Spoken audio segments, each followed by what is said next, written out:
શું નામ છે કાકા તમારું? રાજેશભાઈ રાજેશભાઈ. તો શું તકલીફ પડી રહી છે રાજેશભાઈ અત્યારે? અત્યારે આ સાયકલમાં તડકાનું બેહવું પડે રેડી, અને વરસાદ હોય ત્યારે આ વરસાદનું તો બધો માલ પલળે પોતે એમ. અને પરિવારમાં કોણ કોણ છે મારા રાજેશભાઈ? મમ્મી પપ્પા છે પરિવારમાં.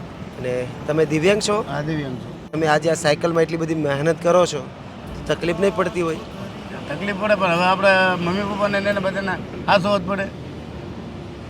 પરિવારમાં બીજું કોઈ નથી, મારા આમાં આની ઉપર જ છે બધું એમ. તો આજે અમે તમારી શું મદદ કરી જેથી કરીને તમારે જે તકલીફ પડી રહી છે એમાં રાહત મળે? આ જો તમે કેબિન મને અંપો તો તમારો ખૂબ ખૂબ આભાર એમ સમજો.